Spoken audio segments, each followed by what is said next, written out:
보실 하나님의 말씀은 사도행전 1장 우리 6절에서 14절까지의 말씀입니다.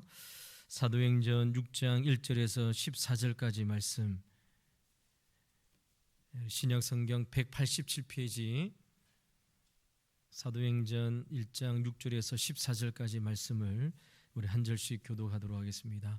신약성경 187페이지입니다. 제가 먼저 사도행전 1장 6절 말씀을 봉독하겠습니다. 그들이 모였을 때에 예수께 여쭈어 이르되 주께서 이스라엘 나라를 회복하심이 이때니까 하니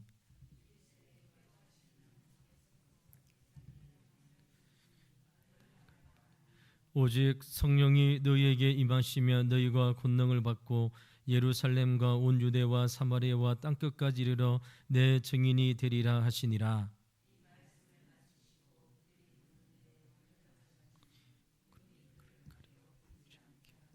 올라가실 때에 제자들이 자세히 하늘을 쳐다보고 있는데 흰 옷 입은 두 사람이 그들 곁에 서서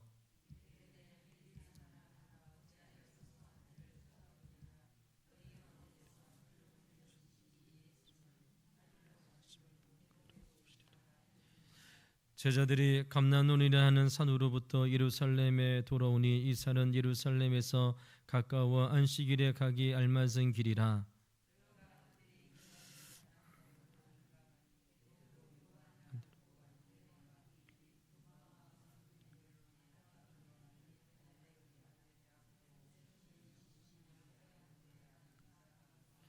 14절 말씀 함께 읽겠습니다.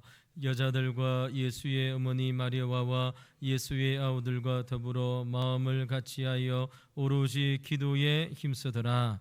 아멘. 오늘은 예수님의 12제자 중 시몬에 대하여 우리 한번 살펴보도록 하겠습니다. 이런 시몬은 12제자의 이름이 등장하는 마태복음, 마가복음, 누가복음, 그리고 오늘 우리가 읽었던 사도행전 1장에 등장합니다. 이런 시몬이란 이름은 등장하는데요, 이 네 군데서 등장하는데 이 이름이 예수님의 12제자의 이름이 등장하는 이 말씀 외에 다른 부분에는 시몬에 대한 내용이 단 한 번도 이제 등장하지 않습니다. 그래서 우리는 오늘 성경 말씀을 통하여 또 예수님 당시에 여러 가지 문헌들을 통하여 시몬에 대한 말씀들을 좀 함께 살펴보려고 하는데요. 우선 그의 이름을 언급하고 있는 12제자의 명단 속에 그가 어떻게 나와 있는지를 좀 살펴볼 필요가 있는데요. 마태복음 10장 4절에는 이렇게 기록되어져 있습니다. 가나나인 시몬 및 가룟 유다 곧 예수를 판 자라라고 마태복음 10장 4절에 예수님의 12제자 이름 가운데에 시몬에 대하여 가나나인 이렇게 부르고 있습니다. 그리고 마가복음 3장 18절에도 동일하게 시몬이란 이름 앞에 어떤 수식어가 붙느냐, 가나나인이라고 부르게 되어집니다. 가나나인이 무슨 뜻인가? 가나나가 지명의 이름일 수도 있습니다. 그런데 여러분, 히브리어에 카나라는 말이 있는데요, 이 카라라는 이름의 뜻이 무엇이냐? 열심히 있는 자라는 뜻입니다. 그래서 여러분, 마태복음 10장과 마가복음 3장에 예수님의 12제자 이름이 등장하는 이름들 가운데에 가나나인 시몬, 이 가나나인의 주석이 달려 있고요, 그 주석 밑에 쭉 내려가 보면 성경 밑에 열심히 있는 이런 의미로 이렇게 주석을 달아놨습니다. 그리고 여러분, 새 번역에서는 마태복음 10장 4절을 열심당원 시몬 이렇게 번역하고 있는 것이죠.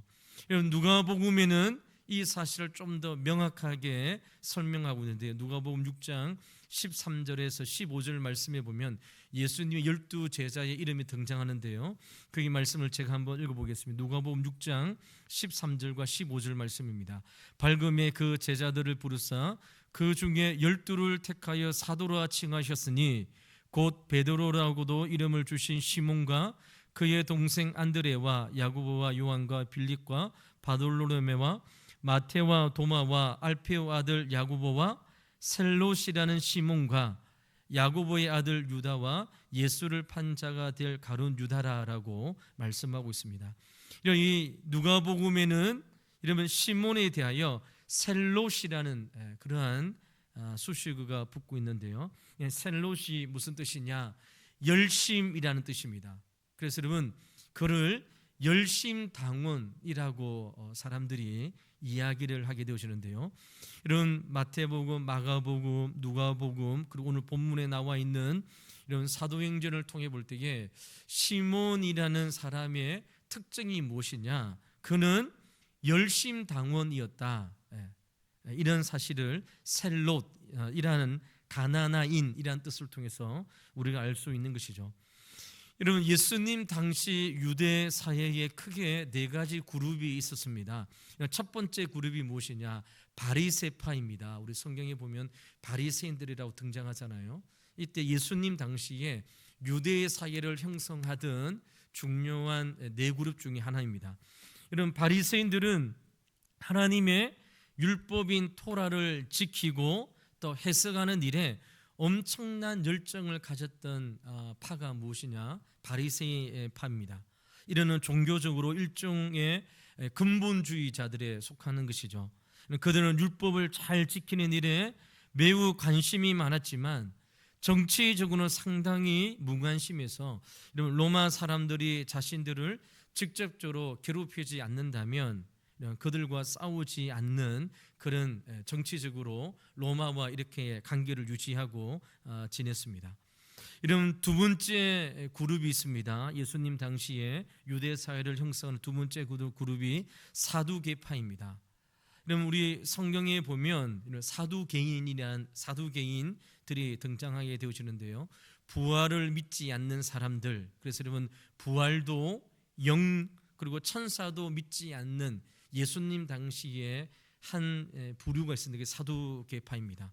이들은 1세기 당시 성전을 지키던 제사장 계급에 속한 사람들이었습니다. 예루살렘 중심으로 성전을 지키고 성전을 일을 했던 사람들이 사두개파인데요.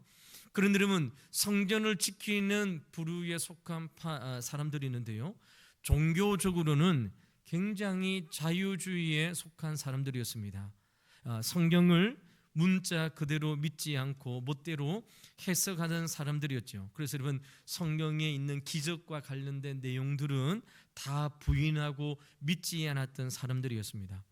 여러분 이런 사람들이 영적 지도자인 제사장이었으니까 당시 유대 사회의 영적인 상태가 어떠했는지를 우리는 알 수 있습니다. 예루살렘 중심에서 이런 예배를 주관하는 제사장 그룹 이런 사람들이 사두개인. 그래서 여러분 굉장히 자유스럽고 하나님의 말씀을 자기들의 입맛에 맞추어서 치사 선택했던 사람들이 사두개파 사람들이었습니다. 앞에 나온 바리새파와 비교하면 정반대의 사람이겠죠. 종교적으로는 바리새파는 율법의 문자 1.1획도 그대로 믿었던 반면에 사두개인들은 성경을 문자 그대로 믿지 않았습니다.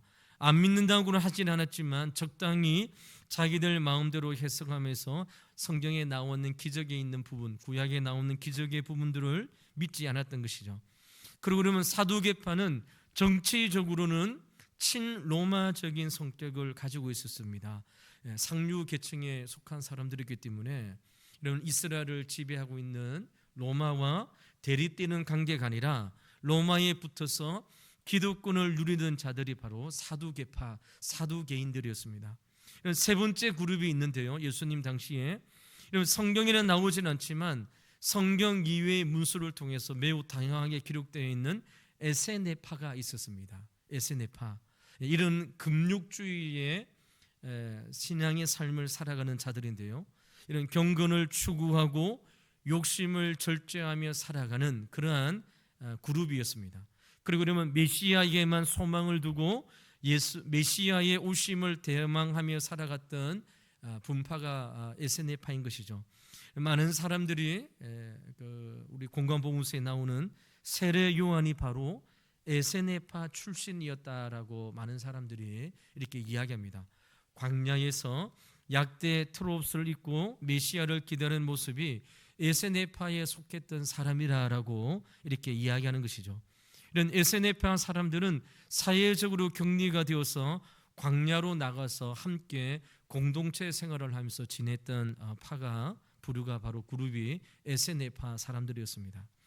이런 마지막 그룹이 남아 있는데요. 예수님 당시에 유대 사회의 중심 그룹이 무엇이냐? 오늘 우리가 살펴볼 시몬이 속해 있는 열심당원들이었습니다. 이들은 철저하게 반로마주의자들이었습니다. 그래서 로마 사람들을 너무나도 싫어했던 것이죠. 그래서 여러분 무력 투쟁을 통해서 민족을 회복시키려고 했던 과격한 민족주의자들에가 속한 자들이 바로 열심당원이었습니다. 이들은 로마에 세금 내는 것을 거부했습니다. 그리고 극단적인 폭력과 테러를 통해서 로마인들을 죽이고 해하고 또 이런 같은 동족 유대인들 가운데서도 이런 친로마적인 성격을 가지고 있는 사람들을 살인하고 해하는 일들을 부끄럼 없이 제약을 느끼지 않고 했던 사람들이 누구인가? 열심당원들이는 것이죠. 이 열심당원 안에도 여러 분파가 있는데요. 시카리라는 분파가 있습니다. 이 파는요, 그들이 검은 옷을 입는 옷 안에 칼을 감추고 다니다가 로마 사람들이나 로마 사람들과 함께 친 로마적인 성격을 띠고 있는 유대인들을 만나면 이야기를 하는 척하다가 품속에 있는 칼을 꺼내어서 이런 로마 사람이나 친로마적인 유대인의 사람들을 찌르고 죽이고 도망하는 가는 일들을 예사롭지 않게 했던 사람들이 바로 열심당원이었다는 것이죠. 이 열심당원 안에 오늘 누가 있다고요? 오늘 우리가 살펴볼 시몬이라는 예수님의 12제자 가운데에 이런 철저하게 반로마주의자에 속해 있던 열심당원 시몬이 있습니다. 여러분, 우리 열심당원이 우리가 성경을 우리가 좀 보면 우리가 알 수 있는데요. 이런 극단적인 열심당원들의 로마를 향한 폭력적인 공격과 정오가 예수님 시대에 계속 되어집니다. 그래서 여러분 유대의 파멸을 가져오는 결정적인 사건이 일어나게 되어지는데요. 열심당원들의 활동 때문에 이런 로마에서는 이들을 그대로 놓아둘 수 없었던 것이죠. 그래서 여러분 황제가 이런 유대 나라에 티투스 장군을 이제 보내게 되어서 유대를 완전히 점령하게 되어집니다. 예수님께서 이런 예루살렘을 향하여 십자가 못 박혀 올라갈 때에 이러면 예루살렘 성전을 보면서 돌 위에 돌 하나도 남기지 않고 모두 다 파괴될 것이다라고 예수님께서 이제 십자가 못 박혀 죽으실 때에 예수님께서 이 말씀을 이제 하게 되어지죠. 이러면 그때에 일어났던 예수님의 예언의 말씀이 실제로 이러면 티투스 장군에 의해서 예루살렘이 파괴되어지고 유대 나라가 완전히 로마에 의해서 점령되어지는 것이죠. 이런 시몬이라는 제자가 바로 이런 원인을 제공했던 열심당원 출신이었다라고 이야기를 하고 있습니다. 그렇다면 시몬이 이런 열심당원이었던 사람이 예수님의 제자가 되었다. 이것이 어떠한 의미가 있는지를 우리가 좀 살펴볼 필요가 있는데요. 이런 셀로신 시몬이 예수님의 제자가 되었다는 것은 이런 어떤 의미가 있을까요? 12제자의 우리가 명단을 좀 살펴보면서 우리 지금까지 12제자 가운데에 면면을 살펴보면서 이러면 시몬이 예수님의 제자로 부르심을 받았다는 것은 이 보통 일이 아니라는 것이죠. 이런 12제자 중에 이러면 반로마적인 성향을 가지고 있는 시몬이 있는가 하면 동시에 이러면 친로마적인 그러한 제자들도 있었습니다. 로마에 붙어서 이런 먹고 사는데 직업을 가지고 있었던 자가 누구였습니까? 세리 마태였잖아요. 이런 세리 마태는 이런 동족의 유대인들의 피를 빨아서 먹는, 그래서 여러분 로마에게 이런 세금을 바칠 때에 여러분 세금을 이제 10만 원을 이제 걷는다고 하면 뭐 자기가 5만 원을 갖고 또 그러면 로마 정부에 5만 원을 이제 제공하는 것이죠. 그래서 여러분 동족의 피를 빨아먹는 그러한 일들 가운데에 지급을 삼고 있던 자가 바로 세리 마태였습니다. 이런 예수님의 제자 가운데에 세리도 있고 동시에 열심당원인 시몬도 있었다는 것이죠. 이것은 굉장히 놀라운 일입니다. 이런 열심당원 출신인 이 시몬이 세리를 볼 때에 어떠한 마음으로 있을까요? 우리가 성경을 보면 예수님의 제자들이 그렇게 믿음이 좋은 것은 아니었다는 사실을 우리가 보게 되어지죠. 예수님께서 부활하시고 나타날 때까지도 아직도 제자들은 무엇이 옳은지 무엇이 그른지 모르는 그러한 상황 가운데 놓여져 있습니다. 이런 열심당원인 시몬이 이러면 세리 마태를 바라보는 시각은 결코 좋지 않았겠죠. 이를 갈든지 아니면 이런 마태가 셀롯인 시몬과 눈이 마주칠 때마다 생명의 위협을 느꼈을지도 모르는 그러한 분위기였습니다. 이런 두 그룹의 관계를 한번 생각해 보시기 바랍니다. 예수님은 그렇게 정반대의 삶을 살던 두 사람을 똑같이 당신의 제자로 불러주셨다는 것이죠. 그리고 예수님은 십자가에 달리시기 직전에 최후의 만찬과 세조식을 하시면서 제자들에게 이렇게 말씀하십니다. 요한복음 13장 34절에서 35절 말씀에 보면 우리가 잘 알고 있는 말씀인데요. 이런 이 말씀을 아무 배경 없이 그냥 들으면 이 말씀이 우리에게 조금 다가오는 그런 은혜가 조금 그런데요. 지금 이런 열심당원인 시몬과 또는 친로마주의 세리 마태와 제자들이 함께 모여 있는 이 상황 가운데에 예수님께서 이 말씀을 하시는 것이죠. 요한복음 13장 34절입니다. 새 계명을 너희에게 주노니 서로 사랑하라. 내가 너희를 사랑한 것 같이 너희도 서로 사랑하라. 이 너희에게 준다는 것은 예수님과 함께 있는 12 제자들에게 하는 것이죠. 지금 이제 성만찬을 하고 세족식을 합니다. 예수님께서 제자들의 발을 씻기는 그런 겸손의 모습을 하고 난 다음에 예수님께서 제자들에게 새 계명을 주는데 서로 사랑하라는 것이죠. 예사로운 말씀이 아닙니다. 35절 말씀에 보니까 너희가 서로 사랑하면 이로써 모든 사람이 너희가 내 제자인 줄 알리라라고 말씀합니다. 이 새 계명을 그냥 읽어도 정말 귀한 말씀이죠. 그런데 여러분 제자들의 상황과 제자들의 몇몇을 생각해보고 이런 배경하에서 예수님의 말씀은 엄청난 도전이 되어지는 것이죠. 저 같으면 애초에 이런 정반대의 사람들을 제자로 함께 부르지 않을 것 같습니다. 뭐하러 이렇게 두 그룹, 정치적으로 성향이 다른 두 사람의 그룹을 함께 불러서 예수님의 제자로 만들고 또 공생의 교회와 함께 하면서 또 시간마다 예수님께서 제자들에게 새 계명을 주시면서 서로 사랑할 것을 예수님께서 제자들에게 말씀하고 있는 것이죠. 이런 정반대의 사람들을 제자로 부르셨다는 것 자체가 예수님이 얼마나 이런 구별 없이 이런 편협함 없이 예수님께서 사람을 부르시고 함께 불러주시는 하나님의 넉넉한 마음을 우리가 볼 수 있는 것이죠. 여러분 지금 우리 한국 사회를 한번 보시기 바랍니다. 정치적 이념으로 인하여 양극화가 심하게 나누어져 있습니다. 이제는 여러분 이제 교회에 다니는 사람들도 찬성하는 파, 반대하는 파 막 이제 나누어지고요. 반대하는 파에서는 왜 교회가 찬성하는 일에 나서지 않느냐라고 이야기하면서 막 요즘에 한국 교회 대형 교회 목사님들이 이 계엄의 사건에 대해서 어떻게 입장을 밝혀라 막 이렇게 요구하면서 서로 정치적인 입장을 통해서 교회 안에 심각한 양극화의 모습을 이루고 있습니다.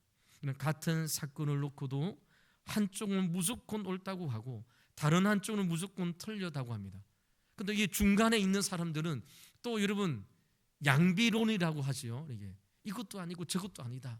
그래서 여러분 교회 목사님에게 당신은 이쪽이냐 이쪽이냐 밝히라 이러면서 또 여러분 막 공격을 하고, 이쪽이면 이쪽에 있는 사람들이 어떻게 이럴 수 있냐 이라고, 이쪽에 있는 사람은 이쪽에 정치적 견해를 밝혀라고 합니다. 그래서 여러분 양비론이죠. 중간에서 분당 우리 교회 이찬수 목사님 같은 경우는 설교 시간에 지금은 아무도 비판할 때가 아니라 믿는 성도들이 기도할 때다 이러니까 또 여러분 이것이 또 이제 빌미가 되어서 이찬수 목사님이 지난 2주 동안 이 한국의 정치적인 문제 가운데에 막 어떤 문제들을 일으키고 또 이러면 서로 갈라지고 하는 일들을 보게 되십니다. 이렇게 갈라지고 나뉘어 있는 세상 사람들의 마음을 오늘 주님께서 우리에게 이러면 열심당원인, 그것은 반 로마주인 이 시몬과 또 예수님의 제자들 가운데에 친로마적인 성령을 가지고 있는 이 모두를 예수님께서 그들을 제자로 삼으셨다는 것이죠. 그래서 이러면 이번 주에 이러면 그 주님의 교회를 이제 사임하셨던 이재철 목사님이 이렇게 말씀하시더라고요. 정치적인 성향이 다르다고 하더라도 교회는 하나가 될 수 있다, 이렇게 이야기를 하더라고요. 이런 정치적 성향이 다르다고 이런 믿는 우리 성도들 안에서 서로 나누어지고 서로 공격하고 서로 함께하지 못하는 것은 하나님께서 우리에게 요구하시는 교회의 모습이 결코 아니라고 하는 것이죠. 교회의 사명이 무엇입니까? 교회는 바로 이렇게 갈라져 있고 나누어져 있는 세상 사람들의 마음을 예수 그리스도의 마음을 통하여 하나 되게 하는 것이 바로 교회의 사명입니다. 이것이 바로 우리의 사명인 것이죠. 사랑으로만, 예수 그리스도의 사랑으로만 믿음의 공동체, 사랑의 공동체가 되어지는 것이 하나님께서 우리 교회에게 요구하시는 하나님의 모습이라는 사실을 우리는 보게 되십니다. 이런 시몬의 회심, 그러면 시몬이 언제 열심당원이었다가 예수님을 믿게 되었는지 우리가 그것을 좀 살펴보려고 하는데요. 여러분 성경에 시몬에 대한 이야기가 나오지 않는다고 했습니다. 그래서 여러분 예수님의 12 제자 이름 가운데에 한 번씩 등장하기 때문에 시몬이 언제 회심했는지는 우리는 알 수 없지만 참 재미있고 흥미로운 사실이 하나 있습니다. 그것이 무엇이냐면 예수님의 12 제자들의 이름이 나오는 순서와 관련된 순서인데요. 이 순서는 우연히 기록되어진 것이 아니라 제자들 가운데에 출신 지역 그리고 친한 사람들끼리 서로 묻고 짝을 이루었다라고 합니다. 그래서 그러면 크게 세 그룹이 있습니다. 이런 마태복음 10장 2절에 4절의 말씀에 보면 12 사도의 이름은 이러하니 베드로로 하는 시몬을 비롯하여 그의 형제 안드레와 세데베의 아들 야고보와 그의 형제 요한, 여기까지 한 그룹입니다. 그러니까 베드로, 안드레, 야고보, 요한, 우리가 같이 말씀을 살펴보았던 것처럼 갈릴리 어부 출신, 저 시골에 있는 어부, 배우지 못했던 그러한 출신들의 이 그룹 4명이 이 한 그룹에 속하는 것이죠. 그 다음에 누가 나옵니까? 빌립과 바돌로메, 도마와 세리, 마태가 나옵니다. 여기 4명이 또 한 그룹인 것이죠. 그 다음에 나오는 또 그룹이 있습니다. 다데오 유다와 알페오 아들 작은 야고보, 셀로신 시몬과 가룟 유다입니다. 이 4사람이 또 한 그룹으로 나오게 되어지는 것이죠. 이 4그룹 가운데에 셀로신 시몬과 누가 짝이 되어서 나옵니까? 가롯 유다. 우리가 다음 주에 살펴볼 예수님을 판 제자 가운데에 가룟 유다와 셀로신 시몬이 함께 짝을 되어서 나오는 것이죠. 그러니까 여러분 시몬의 가장 친한 친구가 누구입니까? 가롯 유다였다는 사실을 알게 되십니다. 가룟 유다도 열심당원 출신이었거나 그들과 교류하였던 사람이었다면 셀로신 시몬과 가룟 유다가 친구가 된 것은 당연한 것이고, 또 우리가 공감 복음서를 통하여 가룟 유다가 예수님을 파는 그런 장면을 보아서 충분히 그러한 모습이었다는 사실을 우리가 짐작할 수 있습니다. 그러나 가룟 유다는 어떻게 되어집니까? 끝까지 그리스도인 핵심하지 못하게 되어집니다. 예수님의 12 제자 중에 들어 있었지만 그는 거듭나지 못한 그러한 자가 되어집니다. 그러나 여러분, 열심당원 시몬은 어떻게 되어집니까? 변화되어집니다. 가룟 유다와 짝이었지만 시몬은 예수님을 믿고 끝까지 예수님의 제자로, 오늘 우리가 읽었던 본문 사도행전 1장에 이러면 예수님께서 부활하시고 성천하시는 그 상황 가운데에 제자의 이름에 시몬의 이름이 등장하게 되어지는 것이죠. 우리는 이런 상상을 충분히 할 수 있다고 생각합니다. 성경에는 나오진 않지만 가룟 유다가 예수님을 팔 때에 혼자 이 일들을 준비했는가? 물론 성경에는 마귀가 가룟 유다의 마음에 들어가서 예수님을 팔 생각을 집어넣었다고 하는데, 여러분 충분히 우리 시몬과 함께 이런 마음을 나누지 않았을까? 상상입니다. 성경에 나와 있지는 않지만 충분히 이렇게 생각할 수도 있는 부분이 아닌가 생각합니다. 아무튼 가룟 유다가 자신을 속이고 자신의 욕망을 정당화하며 살아갈 때에 셀롯인 시몬은 다른 인생의 길을 선택하고 걸어갔던 제자였음을 우리에게 소개하고 있는 것이죠. 이런 셀롯인 시몬이 열심당원에는 병을 가지고 있었기 때문에 그의 마음 가운데는 민족에 대한, 유대 민족에 대한 열정을 포기하지 못했습니다. 이러한 것을 우리가 어떻게 알 수 있느냐? 오늘 우리가 읽던 본문의 말씀을 통하여, 이러면 시몬이 자기 민족 로마로부터 우리나라를 해방시키고 하나님의 나라에 대한 열정으로 충만했던 자가 누구냐? 바로 시몬인데요. 시몬이 이러한 민족주의 마음을 가지고 있던 자라는 그 근거가 오늘 우리가 읽었던 본문의 말씀입니다. 오늘 읽었던 사도행전 1장 6절 말씀을 다시 한번 보시기 바랍니다. 그들이 모였을 때에 예수께 여쭈이르되 주께서 이스라엘 나라를 회복하심이 이때니까 하니라고 말씀이 시작하고 있죠. 이때는 예수님이 부활하신 후 이 땅에 40일 동안 계시다가 성천하시기 직전의 이야기인데요. 예수님이 부활에는 믿을 수 없는 놀라운 사건을 경험한 제자들 가운데에 당연히 이스라엘 나라의 회복, 그러니까 지금 로마에 의해서 압제를 받고 있는 자기 민족을 해방시킬 수 있는 능력을 가진 게 틀림이 없다고 생각한 사람들이 있었습니다. 그래서 예수님의 제자 가운데에 이렇게 질문하는 것이죠. 주님께서 이스라엘 나라에게 나라를 되찾아 주실 때가 바로 지금 이때입니까? 라고 제자들 가운데 누군가가 예수님께 질문합니다. 여기에 제자들 가운데 예수님께 질문한 제자가 누구인가?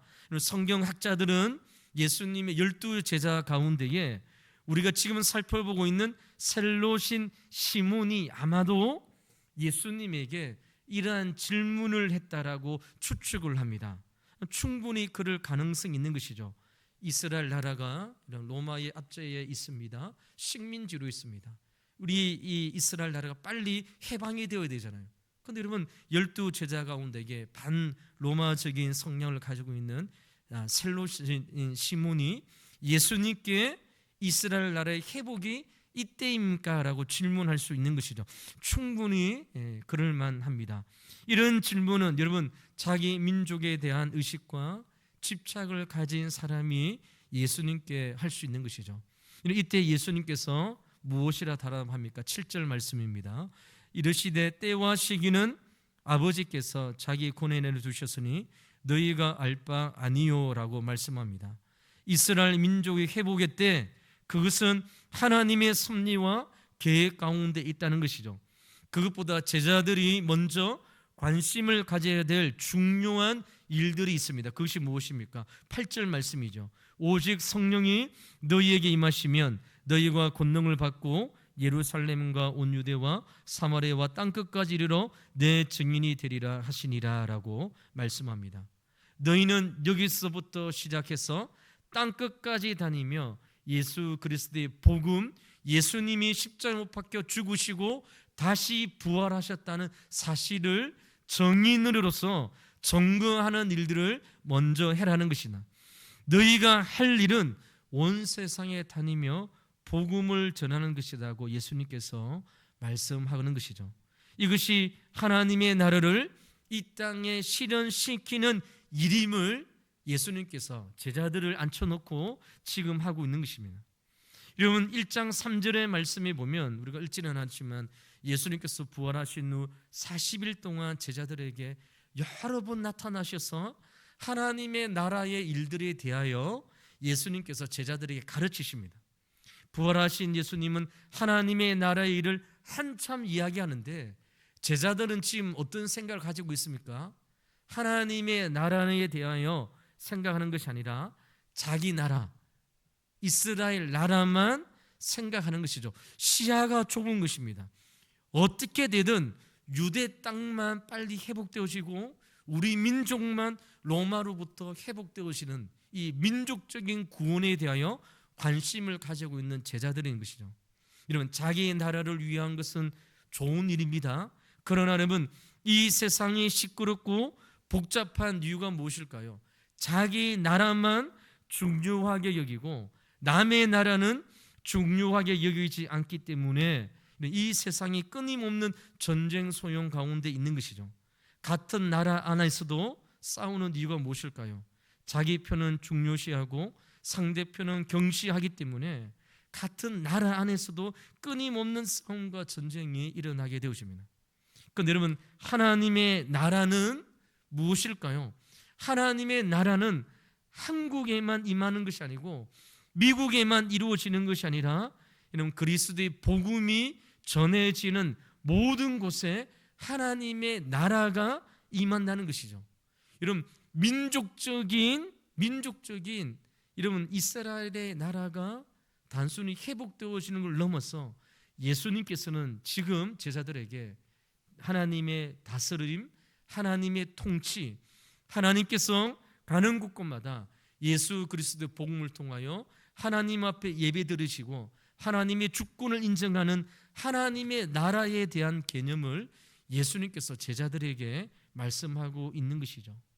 그러니까 사랑하는 성도 여러분, 우리가 하나님의 나라에 대한 개념을 생각할 때에 이런 다른 나라에도 우리가 그리스도의 복음을 전해야 될 비전과 소망을 품어야 되는 것이, 이것이 민족적인 개념을 초월하여 하나님의 나라의 개념을 우리가 가지게 되어진다는 것이죠. 다음 기회에 하나님의 나라에 대하여 한번 설교할 기회가 있을 것 같은데요, 오늘 짧게 우리가 생각할 때에 하나님의 나라는 우리 한국 민족적인 개념이 아니라 예수 그리스도를 섬기고 하나님을 예배하는 모든 민족들 가운데에 하나님의 복음이 들어간 곳곳마다 하나님의 다스리심, 하나님의 나라가 선포되어진다는 개념이 바로 하나님의 나라의 개념입니다. 그러니까 여러분, 우리가 미워하는 일본도 여러분, 그리스도의 복음을 통해서 선교사를 파송해서 그것도 여러분 하나님의 나라의 개념으로 그것을 복음화 시켜야 되는 것이죠. 그래서 우리가 일본에도 선교사를 파송합니다. 이런 멕시코, 쿠바, 또 여러분 저 공산공 국가에도 이슬람 국가에도 선교사를 파송해서 하나님의 나라를 만들고 하나님의 나라가 도래하기 위하여 우리는 그리스도의 복음을 전해야 된다는 것입니다.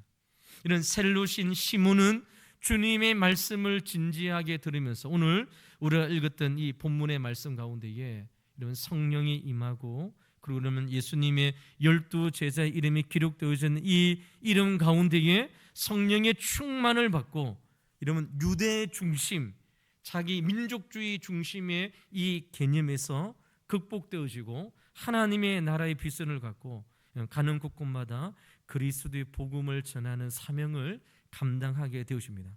이런 시몬은 이후에 어떻게 복음을 전하게 되어지냐? 이런 교회의 전성에 의하면 이런 그는 소아시아, 터키와 북아프리카에 가서 그리스도의 복음을 전하게 되십니다. 여러분 놀랍지 않습니까? 민족주의, 유대 나라만 최고라고 생각하고 유대 나라만 하나님께서 우리를 당신의 자녀로 삼아주시고 하나님은 우리를 민족을 당신의 백성으로 삼아주셨다고 생각하는 이 민족주의 개념을 뛰어넘어서 가는 곳곳마다 북아프리카에 그리고 소아시아에 이집트와 그런 그 주변에까지 그리스도의 복음을 전하는 복음의 사역자로 감당하게 되시는 것이죠. 이런 심지어 영국까지 진출해서 그리스도의 복음을 전했다는 교회의 전승에 대한 기록이 남아져 있습니다. 가는 곳곳마다 그리스도의 복음을 전하다가 그가 페르시아에서 전도하다가 이런 톱으로 잘려 순교를 당하게 되어졌다는 전승이 기독교 역사 가운데에 전해져 오는 것이죠. 여러분 그렇다면 오늘 우리가 셀롯인 시몬에 대하여 여러 내용들을 살펴보았습니다. 이 실롯의 시몬의 생애를 통해서 우리가 두 가지 중요한 교훈을 우리가 기억할 수 있다고 생각합니다. 첫 번째는 무엇일까요? 예수님은 모든 사람을 다 사랑하시고 품으셨다는 것입니다. 여러분 셀롯인 시몬도 그것을 점점 배워가며 때로는 자기의 이념과 정치적 성향과 성격과 기절과 인생의 목표가 다른 사람들까지도 포용하고 사랑하는 사람으로 그가 바뀌어져 갔다는 것이죠. 예수님께서 세리 마태와 셀롯인 자신을 함께 부르시고 사랑하시는 것을 통하여 여러분 세족식을 통하여 성만찬을 통하여 내가 너에게 새 계명을 주노니 너희가 서로 사랑할 것을 그리고 여러분 오순절날 성령의 역사를 통하여 그는 가는 곳곳마다 민족적인 개념을 초월하여 그리스도의 복음을 전하는 그러한 복음의 사역자로 삶을 살아가게 되시죠. 여러분 우리는 잘못된 민족주의 생각을 우리는 좀 넘어설 필요가 있습니다. 여러분 우리는 한국이라는 우리 조국 교회와 이 땅을 위해서 기도해야 됩니다. 너무 좋은 것이죠. 당연히 해야 됩니다. 그러나 여러분 이 민족주의 개념은 결코 올바른 성경적인 어떤 가치관이 아니라는 것이죠. 하나님의 나라는 이런 우리 주변의 나라를 통해서 이런 선교사를 파송하는 많은 사람들을 지역과 나라를 통해서 그리스도를 전하고 복음을 전하는 이들 가운데에 우리 한국 교회가 이 사명을 감당해야 됩니다. 여러분 공산주의 국가에도 그리스도의 복음이 어떻게 됩니까? 들어가야 됩니다. 여러분 공산주의 국가에도 그리스도의 복음이 들어가서 그 나라에도 하나님의 나라, 하나님의 다스리심, 그 나라와 다스리심이 이루어지기를 위해서 우리 기도하고 또 우리 선교사를 파송하는 일들이 일어나게 되십니다.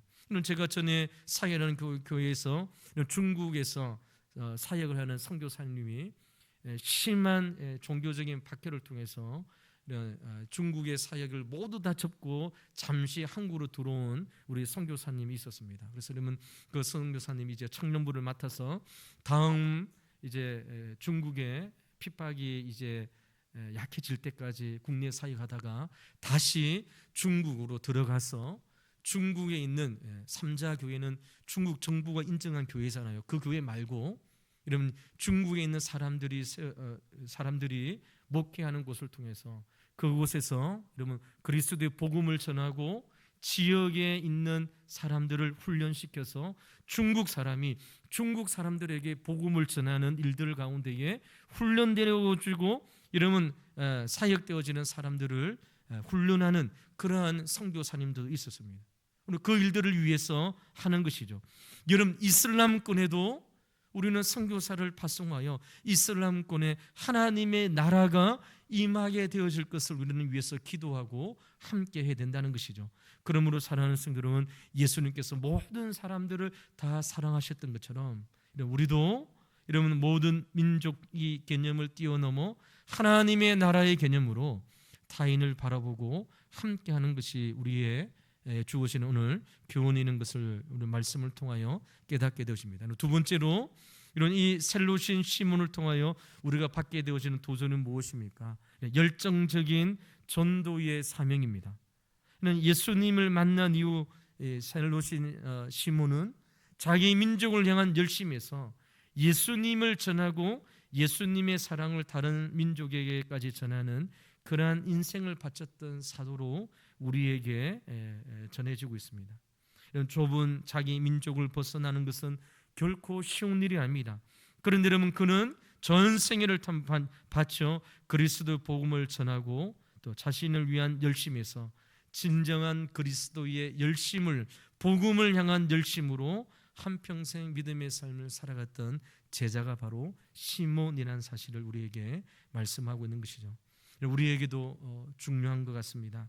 나 중심, 내 가족 중심, 내 교회 중심, 내 민족 중심, 내 부서 중심, 이러한 것에서 벗어나서 어떤 사람이든 어떤 민족이든 어떤 사람이든 마음을 품고 함께 그리스도의 사명을 감당하는 일들, 이것이 오늘 우리가 셀롯인 시몬을 통하여 하나님께서 우리에게 주시는 하나님의 도전과 하나님의 메시지임을 보게 되어집니다.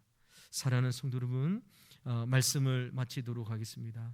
우리는 오늘 셀롯인 시몬을 통하여 하나님께서 그를 이런 하나님의 도구로, 또 주님의 도구로 땅끝까지 그리스도의 복음을 전하는 자로 하나님께서 그를 불러주시고 사용하신 것을 우리는 보게 되어집니다. 사랑하는 성도 여러분, 지금 우리 한국교회와 한국사회는 정치적으로 심한 갈등과 심한 나누어짐 가운데에 놓여져 있습니다.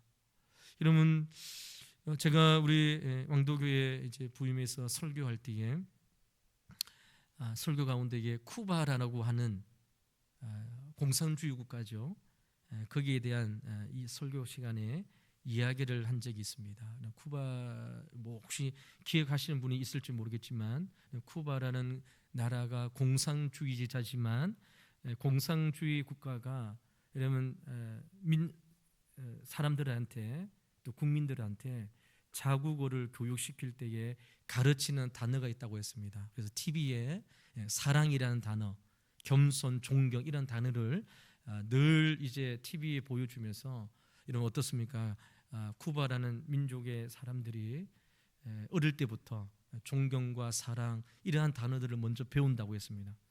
그럼 설교를 마치고 있는데 저에게 이렇게 질문하셨습니다. 목사님 공산주의자입니까?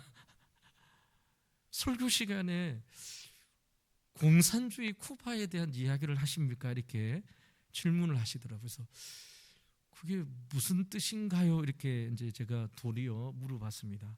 그러니까 여러분, 이분이 굉장히 정치적인 평양에 있고 공산주의, 쿠바는 공산주의자니까 공산주의는 우리가 이렇게 어떻게 타도하든지 이렇게 해야 되는데 설교 시간에 공산주의 쿠바에 대한 이야기를 하면서 이야기를 하니까 저보고 공산주의자, 사회주의자냐고 이렇게 질문을 하시더라고요. 그래서 제가 이렇게 말씀을 드리면서 제가 느낀 게 있습니다. 제가 목회하는 이 시대의 성도님들의 생각과 마음이 이렇게 정치적으로 심각하게 나누어져 있구나. 그래서 여러분, 강단의상에서 전하는 목사님의 설교도 앉아서 공산주의자냐 아니면 사회주의자냐 아니면 이쪽이냐 저쪽이냐 이렇게 생각하는 시대가 여러분, 제가 설교하고 제가 목회하는 성도들의 지금 상황입니다. 정말 심각하고 또 시대적인 흐름이기 때문에 제가 생각하는 목회의 현장이 이런 곳이구나. 지금 성도님들이 이러한 생각 가운데 빠져 있구나. 더 정치적으로 우리 저번에 오 목사님도 한번 말씀하셨는데요. 빨간색입니까? 파란색입니까? 제가 여러분 20년 전에 목회할 때는 성도님들이 목사님들한테 교육자들한테 빨간색입니까? 파란색 이런 질문 자체가 교회에서 없었거든요. 여러분 성도님들 그러셨잖아요. 근데 여러분 지금은 이런 정치적인 인연 때문에 교회가 나누어지고 또 한 교회 안에 있음에도 불구하고 서로 반목과 어려움 가운데 놓여져 있습니다. 오늘 우리가 새로 오신 시몬을 통하여 주님께서 우리에게 주시는 도전이 바로 이것이죠. 예수님은 모든 사람들을 사랑하시고 우리의 민족적인 이 개념을 뛰어넘어 하나님의 나라에 대한 개념을 통하여 우리가 믿음의 삶을 살아가는 것이 성경적인 하나님께서 주신 우리에게 주시는 도전이요 우리에게 주시는 교훈임을 우리에게 말씀하고 있습니다. 사랑하는 성도 여러분, 우리는 정치적 이념이 다른 사람과도 함께 손잡고 믿음의 신앙의 삶을 걸어갈 수 있습니다. 우리는 여러분 정치적으로 반대에 있는 사람들과 함께 주 안에서 그리스도로 하나 되어서 그 사람들과도 함께 이런 주의 몸된 교회를 이루고 그들과도 그리스도의 복음으로 함께 믿음의 삶을 살아가는 것이 오늘 말씀을 통하여 주시는 하나님의 메시지인 것이죠.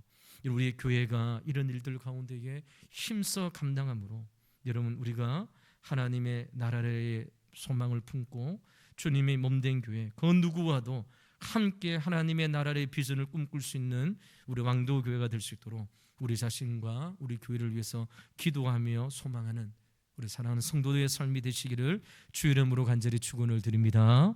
이 시간 우리 주 이름을 간절히 부르짖고 함께 합심으로 기도하는 시간을 가지도록 하겠습니다. 이 시간 기도하실 때에 우리 오늘 먼저 말씀을 가지고 우리 한번 기도하도록 하겠습니다. 여러분 하나님의 나라에는 하나님께서 불러주셨던 교회에는 예수님의 제자에는 그 어떤 정치적 이념, 출생